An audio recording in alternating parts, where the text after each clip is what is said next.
Assalamualaikum warahmatullahi wabarakatuh. Hello everyone, my name is Umilia Lutfia, my student number 074. Here I want to explain about spoken discourse. But before I'm going to explain about spoken discourse, I want to tell you what is discourse early. Okay, do you know what is discourse? A system of thoughts containing ideas, course of action, or practice of belief when spoken or written in a certain word is called discourse. In other words, discourse is always context dependent. Discourses are in the form of narration, description, exposition, or argumentation. Discourse is of two types, written and spoken. Okay, let's move to spoken discourse. Spoken discourse, spoken or oral language which shares a single context. It is not that complex process unlike written discourse.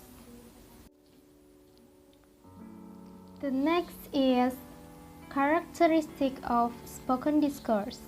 There are some characteristics of spoken discourse. First, spoken discourse contains more repetition, hesitation, and redundancy because it is produced in real time. Second, spoken discourse lack organization and is ungrammatical because it is spontaneous. Third, speakers may interrupt and overlap. Next, types of spoken discourse. There are two main types of spoken discourse. One of them is monologue. Monologue, which include lectures, propaganda speech, formal presentation, sermon, and etc. The other one is dialogue. Dialogue are interactional in nature. In other words, they are conversation. These conversations are analyzed within the domain of conversational analysis, which also involves turn-taking.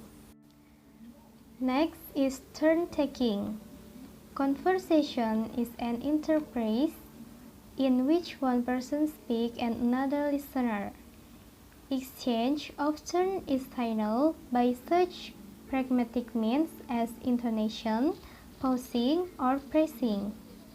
Listening to may be signaled in different ways. Some people expect frequent nodding as well as listener feedback such as and yeah. Lack of these signals can create the impression that someone is not listening. More than experienced signal can give the impression that you are being rushed along. Next, discourse markers.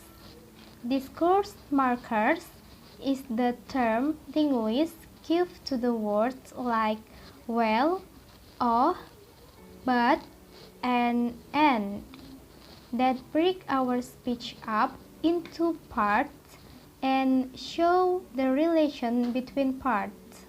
For example, oh prepares that hearer for a surprising or just remembered item. Other example is but indicates that sentence to follow in opposition to the one before. In face-to-face conversation, participants have two wide range of strategies for creating a complete and meaningful text and maintaining involvement.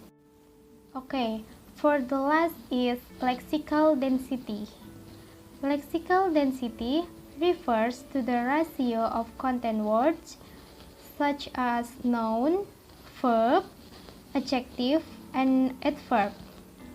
To grammatical or function words, example pronoun, preposition, article within a clause. Spoken discourse is less lexical density than written discourse. Content words tend to be spread out over a number of clauses, whereas they seem to be tightly packed into individual clauses. Okay, I think that is enough for me. Thank you for watching my video about explaining spoken discourse, and I hope this video have beneficial for me and for everyone. Thank you. Wassalamualaikum warahmatullahi wabarakatuh.